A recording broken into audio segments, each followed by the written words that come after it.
Nós falamos que nesta noite nós estaremos falando a respeito da volta de Cristo, a nossa palavra nesta noite. Não sei se vai dar tempo de nós falarmos tudo que temos que falar, mas creio que vai ser o suficiente para você começar a pensar nisso desde hoje. Porque esta mensagem sobre o fim do mundo e a volta e arrebatamento da igreja não se faz uma mensagem. Vai precisar de muitas mensagens para poder te dar esse estudo para você. E nós vamos liberar essa mensagem por várias vezes, não a mesma mensagem, mas a continuação do estudo desse assunto.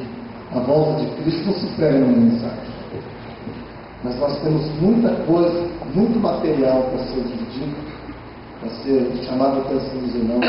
Gostaria que você abrisse a Bíblia no capítulo 24, do livro de Mateus 24. Você pode ficar sentado, já que você ficou tanto tempo de pé.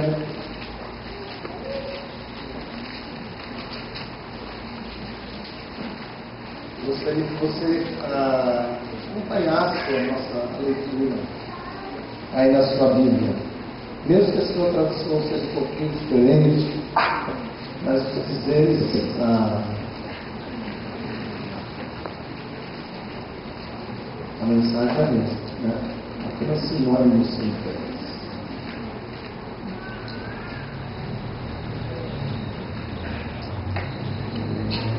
Gostaria que você não me preocupasse nem com o celular e nem também com o namoro, tá bom? Eu não quero ter a desventura de ficar irritado vendo você me provocar. Então, por favor, não provoque o pastor nesse sentido. Então, se comporte, irmão. Você está na igreja, tá? Você está na igreja. Então, respeite, pelo menos, o senhor da igreja. Já que você não quer respeitar o pastor, respeita Jesus, pelo menos. Tá bom? Então, por favor, não permita que você seja um empecilho para a manifestação do Espírito Santo, mas que você seja um canal, uma bênção para atrair a bênção de Deus para a sua vida e para os outros. Ok?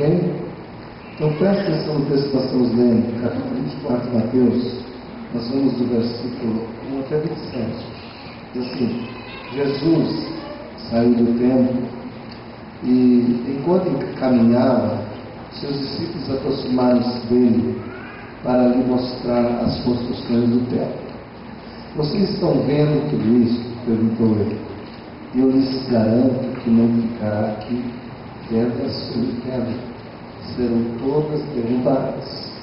Tendo Jesus se assentado no monte das Oliveiras, os discípulos dirigiram-se a ele em particular e disseram: Dize-nos, quando acontecerão essas coisas? E qual será o sinal da tua vinda e do fim dos tempos? Jesus respondeu: Cuidado, que ninguém os engane, pois muitos virão em meu nome, dizendo: Eu sou Cristo, e enganarão a muitos.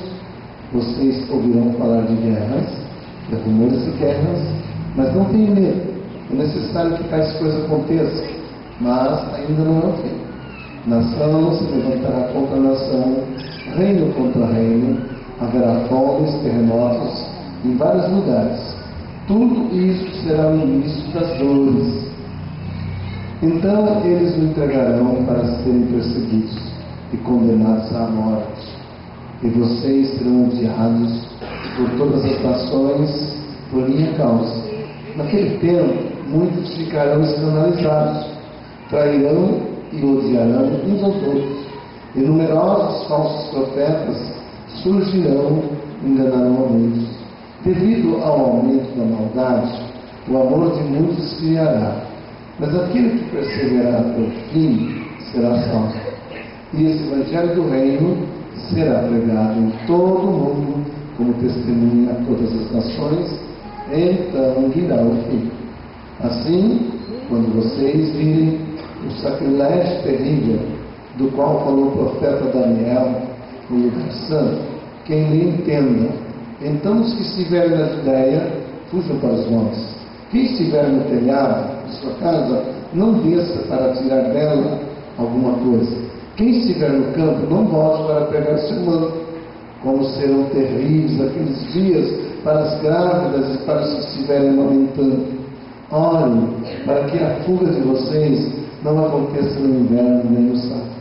Porque haverá então grande tribulação, como nunca houve desde o princípio até agora, nem jamais haverá. Se aqueles dias não fossem abreviados, ninguém sobreviveria. Mas, por causa dos eleitos, aqueles dias serão abreviados. Se então alguém lhes disser, vejam, aqui está o Cristo, ou ali está ele, não acreditem, pois aparecerão falsos cristos e falsos profetas que realizarão grandes sinais e maravilhas para que, se possível, enganar até os eleitos. Vejam que eu os avisei antecipadamente. Assim, se alguém lhes disser, ele está no deserto, não saiam, ou ali está dentro da casa, não acreditem, porque assim como o relâmpago, diz Florando, sai do Oriente e se mostra no Ocidente, assim será a vinda do Filho do Homem. Onde houver um cadáver, aí se juntarão os adúlteros. Imediatamente após a tribulação daqueles dias, o sol escurecerá e a lua não dará sua luz. As estrelas cairão do céu e os poderes serão abalados. Então aparecerá no céu o sinal do Filho do Homem, e todas as nações da terra se lamentarão e verão o Filho do Homem vindo nas nuvens do céu com poder e grande glória. E ele enviará os seus anjos com o som de trombeta, e esses reunirão os seus eleitos nos quatro ventos de uma e outra extremidade dos céus. Aprendam a lição da figueira. Quando seus ramos se renovam e suas flores começam a brotar, vocês sabem que o verão está próximo. Assim também, quando virem todas essas coisas, saibam que ele está próximo às portas. Eu lhes asseguro que não passará esta geração até que todas estas coisas aconteçam. Os céus e a terra passarão, mas as minhas palavras não hão de passar. Eu já podia ir embora, né? Quer saber se o futuro do mundo está aí. Nós vamos dar uma pincelada para que você entenda melhor. Pai amado, nós te agradecemos, nós te louvamos, porque, Senhor, se há 2000 anos atrás o Senhor falava desse assunto como se fosse já naquele dia, se naquela época o Senhor, há 2000 anos atrás, estava tão próximo, imagina agora. Eu creio que a tua paciência tem se estendido para que milhares de pessoas ainda possam entrar no teu reino e ainda possam se converter. É o fato do Senhor não ter vindo ainda. Mas desperta a igreja, Pai.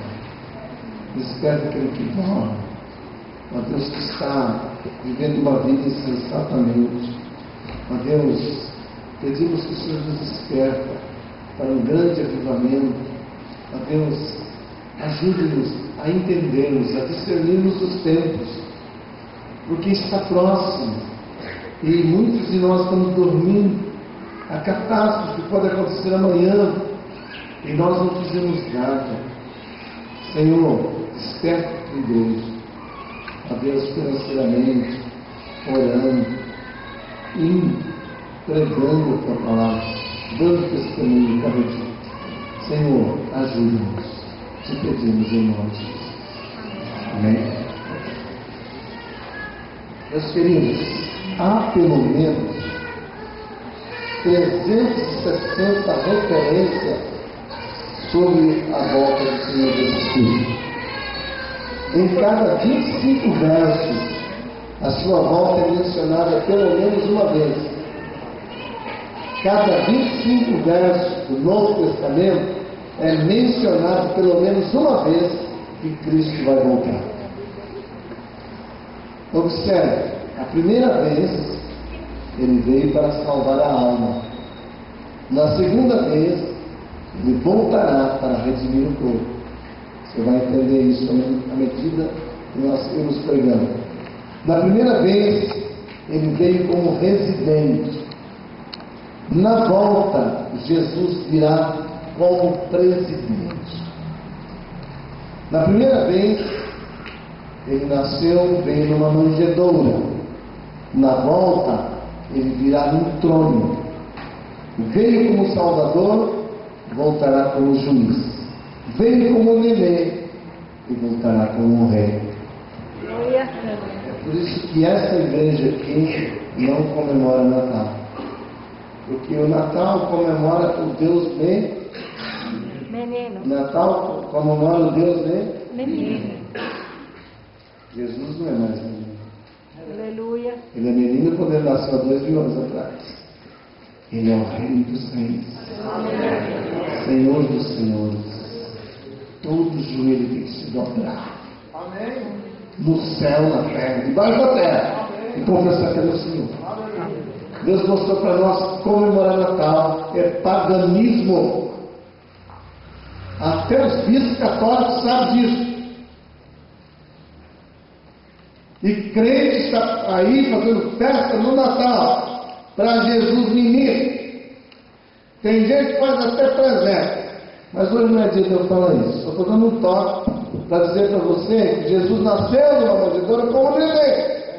Mas ele voltará como Rei dos Reis no trono. Ele não quer ser adorado como Deus menino, não. Ele é rei. Respeite mais um pouco.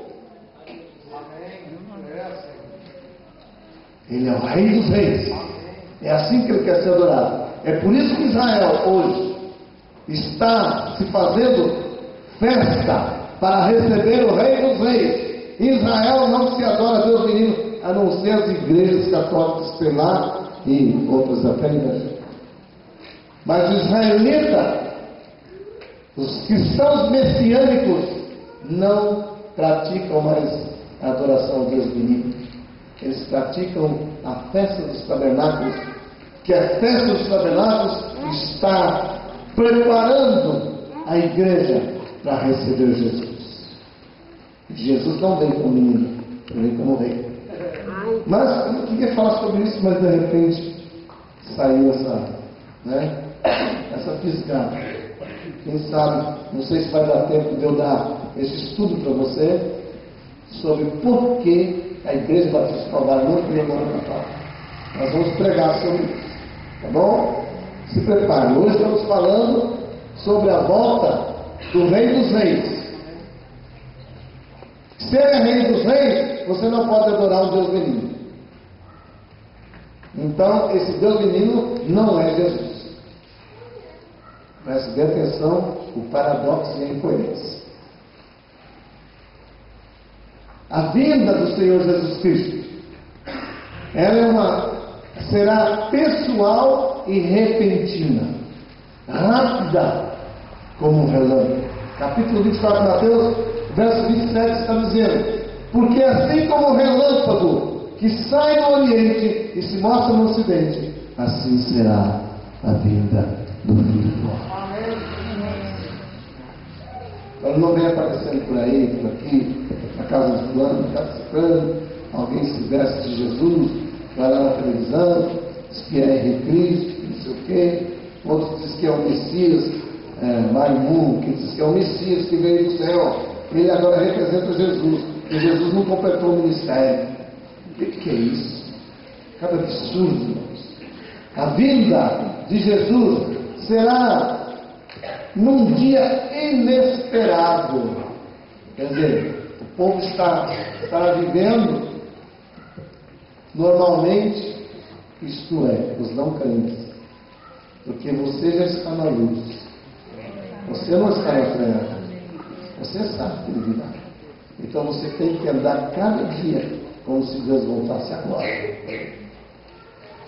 Aqui diz assim, versículo 36, assim: Quanto ao dia e a hora, ninguém sabe, nem os anjos do céu, nem o Filho, senão somente o Pai. Então, o dia que Jesus voltar é um dia inesperado. Ninguém sabe o dia nem a hora. É por isso que, se você for inteligente, você vai estar se preparando ou está já preparado. Porque se ele voltar nessa noite, ele não vai avisar você. Você tem que estar preparado, senão você não subirá. Sua volta será visível. Preste atenção. Estou falando da volta de Cristo, a segunda vinda de Cristo. Capítulo 24, verso 30 do livro de Mateus, diz assim: então aparecerá no céu o sinal do Filho do Homem, e todas as nações da terra se lamentarão e verão o Filho do Homem vindo nas nuvens do céu com poder e grande glória. Então diga comigo: a vinda de Jesus será visível. Versículo 37 diz assim: como foi nos dias de Noé, assim também será na vinda do Filho do Homem. Pois nos dias anteriores ao dilúvio, o povo vivia comendo e bebendo, casando-se e dando casamento, até o dia em que Noé entrou na arca. E eles nada perceberam, até que veio o dilúvio e o levou a todos. Assim será, assim acontecerá na vinda do Filho do Homem. Vocês estarão dormindo, ou melhor, estarão num campo, um será levado e o outro será deixado. Vocês estão numa indústria, um é crente e o outro não é. Um vai ser levado e o outro será deixado. Duas mulheres estarão trabalhando no moinho, uma será levada e outra será deixada. Mas isso está se falando a respeito de um assunto muito importante que eu ainda vou chegar. Jesus alertou para a sua volta, falando sobre a parábola da figueira. Mateus 24, 32 a 34. Diz assim: aprendam a lição da figueira. Quando seus ramos se renovam e suas folhas começam a brotar, vocês sabem que o verão está próximo.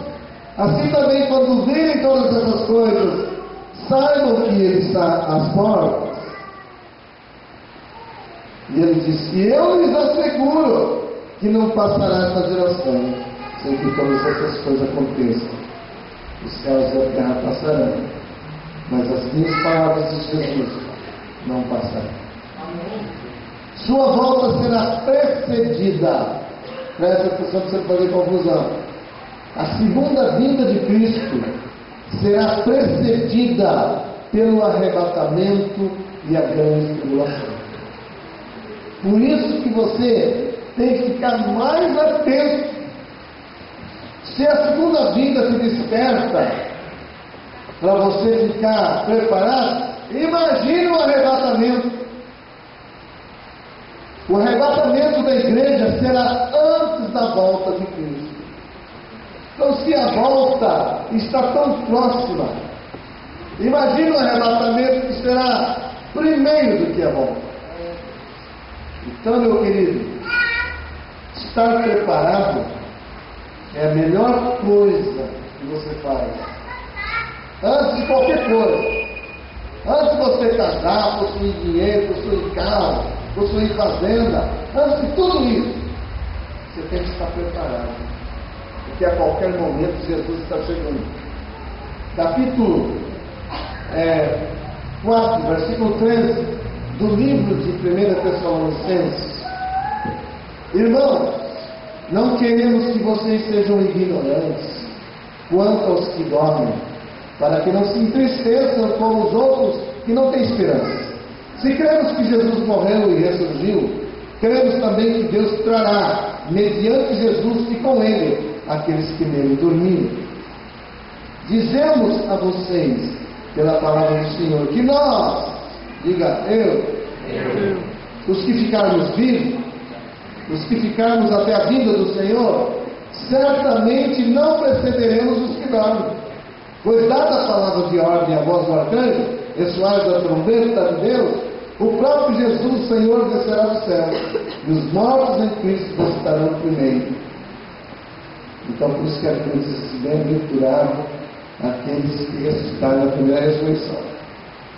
Ainda em Coríntios capítulo 15, verso 50, o apóstolo Paulo fala sobre esse assunto e ele diz assim: eis que vos digo um mistério, irmãos, eu lhes declaro que a carne e o sangue não podem herdar o reino de Deus, nem o que é perecível pode herdar o imperecível. Eis que eu lhes digo um mistério: nem todos dormiremos. Diga para o seu irmão: nem todos dormiremos. Você sabe o que é dormir? É morrer. Aí no mundo significa morrer. Quando você morre em Cristo, você não morre, você dorme. Então a Bíblia está dizendo: se você é crente, nem todos dormiremos, mas todos seremos o quê? Transformados num momento, no abrir e fechar dos olhos, ao som da última trombeta. Pois a trombeta soará e os mortos restarão incorruptíveis, e nós seremos transformados. Falando sobre arrebatamento. Esse arrebatamento virá antes da segunda vinda de Cristo.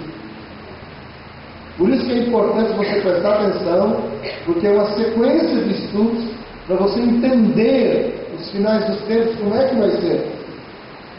Após estas coisas, virá o período chamado Grande Tribulação, de acordo com Mateus capítulo 24, verso 29 aqui.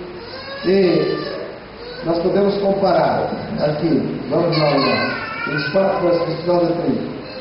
Diz assim: imediatamente após a tribulação daqueles dias, o sol escurecerá, a lua não dará sua luz, e as estrelas cairão dos céus, e os poderes celestes serão abalados. Então aparecerá o sinal do Filho do Homem no céu, e todas as nações da terra se lamentarão e verão o Filho do Homem vindo com grande poder e glória. Agora veja Apocalipse capítulo 6, verso 12. Eu estou pulando muitos versículos, porque a hora passou, né? E nós precisamos ter informação de tudo. Então nós vamos dar uma corridinha, mas nós prometemos voltar futuramente. Capítulo 6, verso 12 diz assim: observei quando ele abriu o sexto livro, ou o sexto selo, desculpe.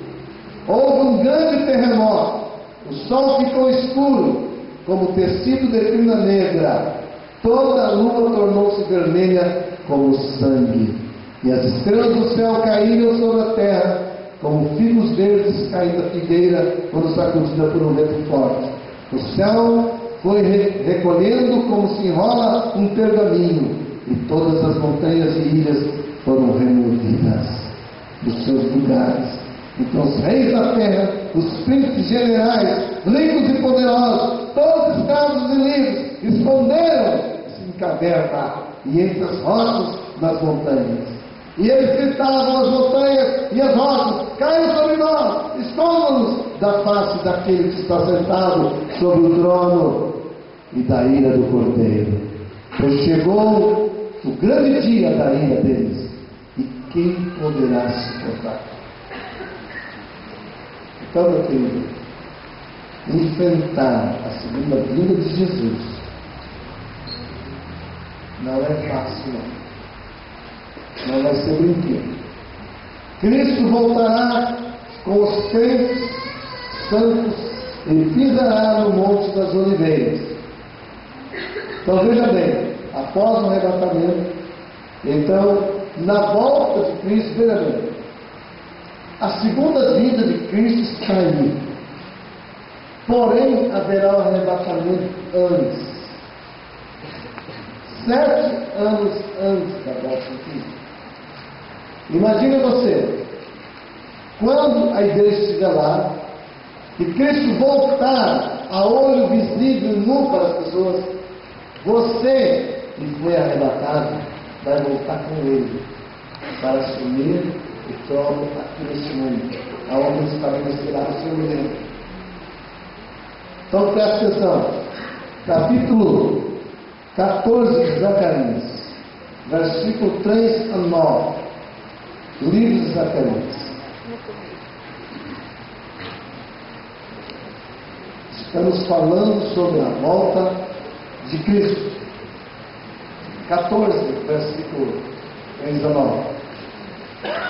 Depois o Senhor sairá para a guerra contra aquelas nações, como ele fez em dia de batalha. Naquele dia os seus pés estarão sobre o Monte das Oliveiras. No dia que ele voltar, segunda vinda, ele vai pisar no Monte das Oliveiras, no leste de Jerusalém, e o monte se dividirá no meio, de leste a oeste, por um grande vale. Metade do monte será removido para o norte, metade para o sul. Vocês fugirão pelo meio do vale entre os montes, pois ele se estenderá até Ezel. Uma pedra especial, pedra de livramento. Alguém fez um hino baseado assim: Jesus é meu verdadeiro amigo, ele é minha pedra de Ezel, ele é meu escape. Fugirão como fugiram do terremoto nos dias de Uzias, rei de Judá.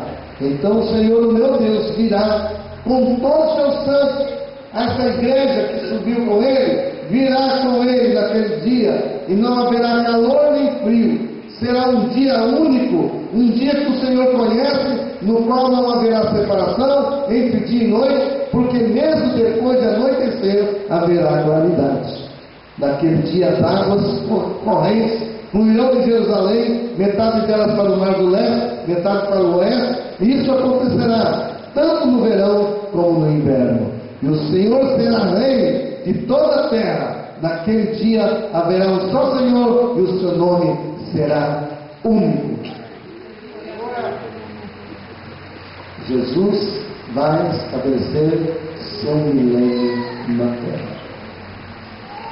Por 1000 anos isso vai acontecer. Prepara-se para saber como é que isso vai funcionar.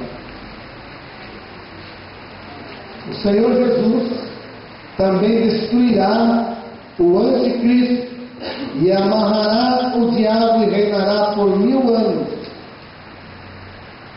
O mundo está preparado para o anticristo assumir.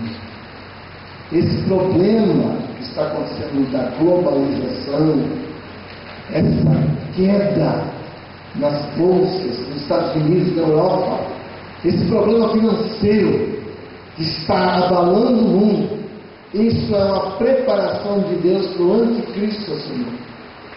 O anticristo já fez a união da Europa, entendeu? E é lá que ele vai começar a reinar.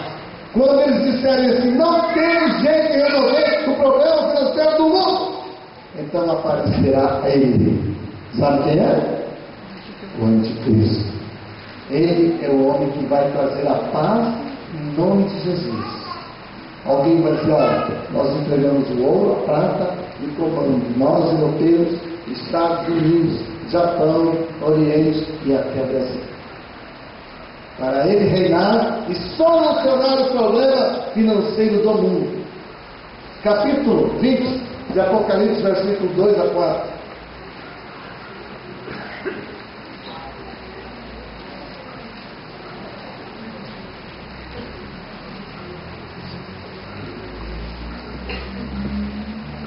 Diga esse assunto na volta de Jesus. Me empolga. Para alguns empolga, para outros queimados de Senhor. Capítulo 20, versículo 2 a 4. Diz assim: ele prendeu o dragão, a antiga serpente que o diabo, Satanás, os acorrentou por 1000 anos. Lançou no abismo, fechou-o e pôs um selo sobre ele, para assim impedi-lo de enganar as nações, até que terminasse os 1000 anos. Depois disso, é necessário que ele seja solto por um pouco de tempo. Então, o que diz aqui? Que quando os crentes forem arrebatados, então se dará a morte da morte. Primeiro o diabo vai ser amarrado. Capítulo 20, verso 5 e 6, ele diz assim: O restante dos mortos não voltou a viver, até que se completaram os 1000 anos. Esta é a primeira ressurreição. Felizes os santos que participarem da primeira ressurreição. A segunda morte não tem poder sobre eles. Serão sacerdotes de Cristo e reinarão com Ele durante 1000 anos. Amém? Você será um desses sacerdotes? Você é candidato a ser sacerdote? Porque quem não for sacerdote vai estar lá preso, né? Debaixo da terra, e não faz parte da primeira ressurreição. Quem não fez parte da primeira ressurreição, a segunda, quando ele ressurgir, é para ser condenado ao inferno. Por isso que a Bíblia diz: feliz aquele que faz parte da primeira ressurreição. É pena que o nosso olhar voou. Na volta haverá 2 grupos indo para os céus. Capítulo 15, versículo 5 do livro de Coríntios. Estou terminando, viu, queridos? 15, versículo 55.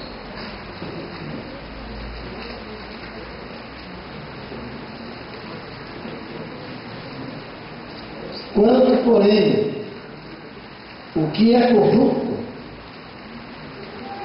corruptível, se revestir de incorruptibilidade, e o que é mortal de imortalidade, então se cumprirá a palavra que está escrita: a morte foi destruída pela vitória. Onde está a morte? Esse é o primeiro grupo. O primeiro grupo cantará esse estrofe: onde está a morte, o teu aguilhão? Serão os crentes que estão vivos na volta de Jesus. Eles cantarão assim porque não experimentarão a morte, e eles serão transformados. O segundo grupo cantará a segunda estrofe, dizendo assim: o aguilhão da morte é o pecado, e a força do pecado é a lei. Mas graças a Deus que nos dá a vitória por meio de nosso Senhor Jesus Cristo. Amém? Então qual grupo você vai participar? Eles cantarão assim, porque na volta de Cristo, ao toque da trombeta, seus corpos ressuscitarão da sepultura. Terceiro grupo, todos juntos cantarão. O terceiro grupo. Então o primeiro canta: onde está a morte, teu aguilhão? O segundo grupo canta: onde está, ó sepultura, tua vitória? E o terceiro grupo, que é os 2 juntos, cantará: mas graças a Deus que nos dá a vitória por Cristo Jesus. Amém? Glória a Deus. Meu prezado, qual será a sua situação? 1 Pedro capítulo 4, verso 18 diz assim: e se o justo apenas se salva, onde aparecerá o ímpio pecador? Se a justiça começa de casa, Deus começa tratando conosco, pedindo uma vida de santidade, uma vida de renúncia do pecado. Aonde aparecerá o pecador que não quer saber de Deus? É isso que Pedro está dizendo. O apóstolo Paulo escreve, 1 Tessalonicenses, versículos 7 e 8: seu encontro com Deus é inevitável. Cristo pode vir hoje, ou se não vier, você pode ir ao encontro dele pela porta da morte. Mas olha bem, como é que você vai encontrá-lo? Presta atenção, igreja. Vocês estão brincando no fogo. E pior que é fogo do inferno. Se vocês podem queimar o dedo, não posso imaginar que uma pessoa fica brincando ou usando uma mensagem dessa. Para mim é criança. Criança espiritual. Meu querido, acorda! Desperta, tu que dorme! Levanta-te dentre os mortos, e Cristo te esclarecerá. Aleluia! Não é hora de brincar, o pastor está falando, dando um aviso para você. O que vai acontecer com você se você levar no papo, na brincadeira. Vai por um pouco, ouça o que Deus está dizendo. Seu assunto não vale nada, querido. Se Jesus chegar nessa noite, você vai ser simplesmente rejeitado. Não brinque com as coisas de Deus. Capítulo 1, de 1 Tessalonicenses, versículo 7 e 8. Olha o que diz aqui. Olha o que diz. Assim, 1 Tessalonicenses, deixa eu ver aqui. Vamos ver lá.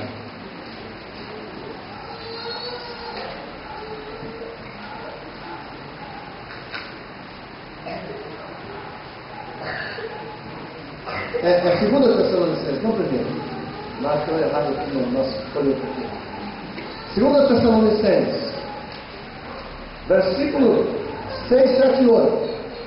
É justo da parte de Deus retribuir com tribulação os que lhe causam tribulação. Com tribulação aos que lhe causam tribulação. E dar alívio a vocês que estão sendo atribulados. E a nós também.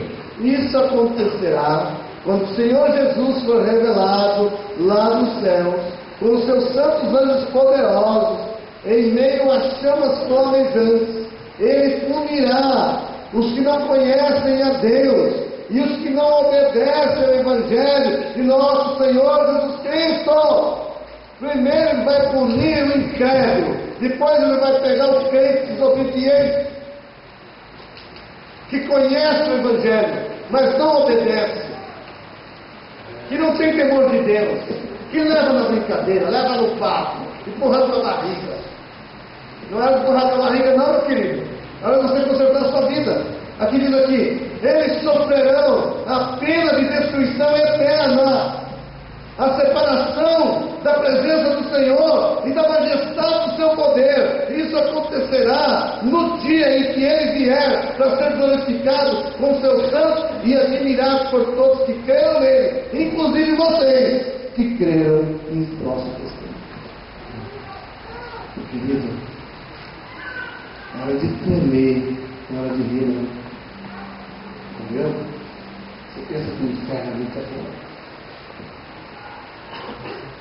Não estamos aqui querendo ter medo de você, só queremos lhe avisar.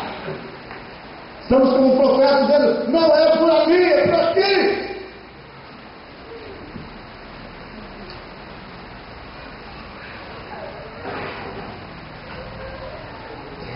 Você só tem uma maneira de se livrar dessa condenação aqui. Capítulo 5. Pastor, mas como eu posso fazer para me livrar dessa condenação? João capítulo 5, verso 24. Ele dá uma dica para você.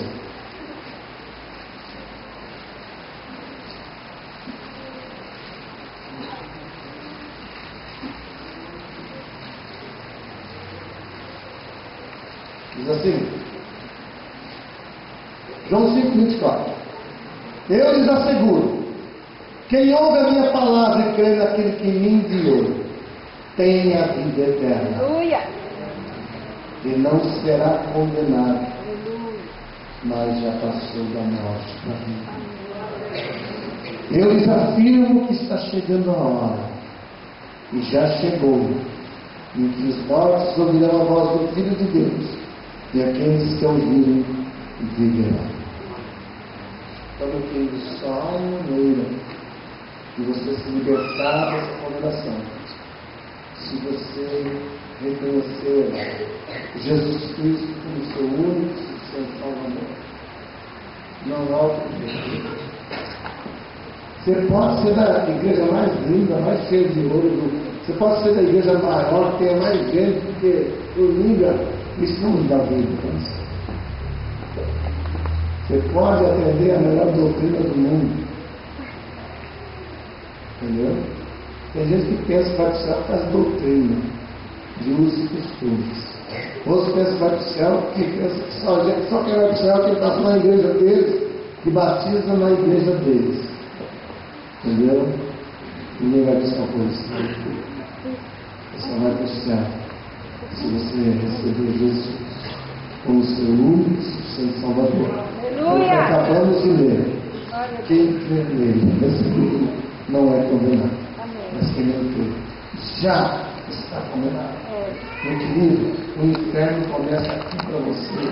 Do momento que você deixa de crer, você já é candidato para o inferno. Todas as vezes que você ouve esse evangelho, você tem que tomar uma posição de ir para o céu ou para o inferno. Não tem posição neutra.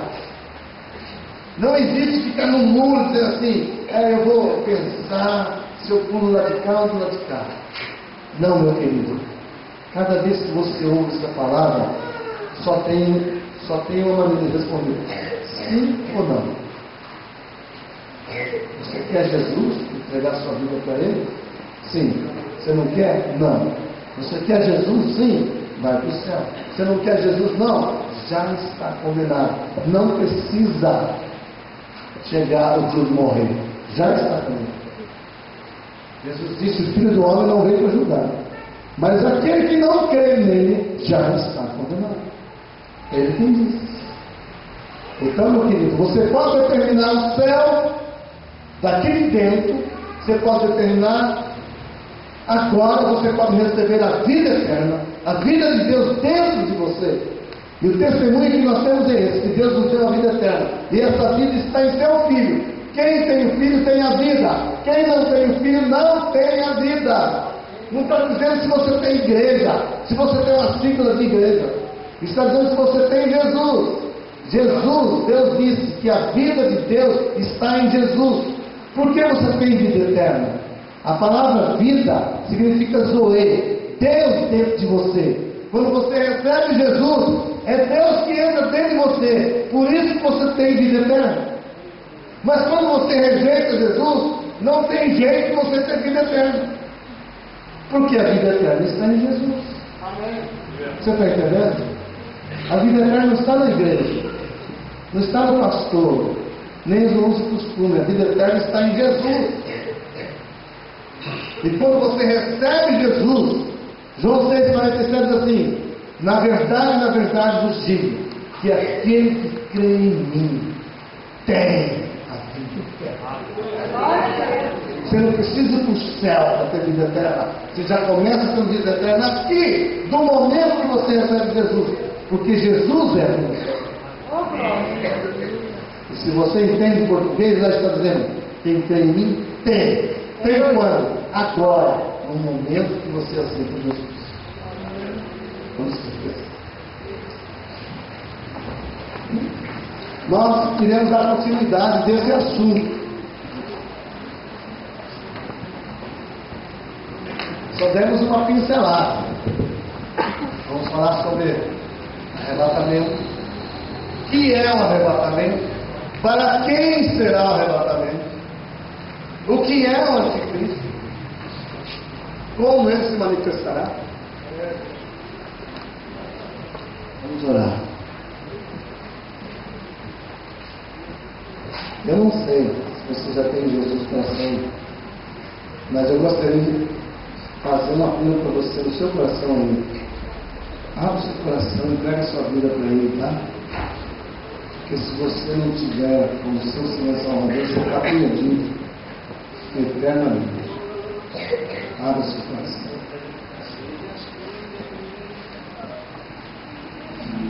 Amado, obrigado por essa noite. Toca nos corações. Desperta o coração da igreja, Pai. Uma fome de Ti, uma fome de Deus, para aprender a Tua palavra. Ó Senhor, que eles considerem a Tua palavra. Porque quem não dá valor à Tua palavra, não dá valor ao Senhor também.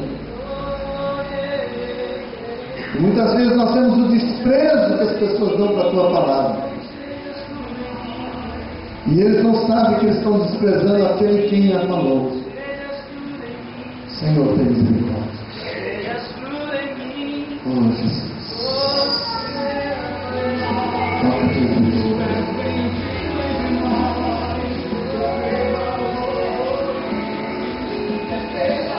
Traz um avivamento da tua alma, Senhor, nesses últimos dias. Queremos um avivamento autêntico, que é o resultado da fé na tua palavra, em nome de Jesus. Amém. Eu gostaria de dar o Marcelo.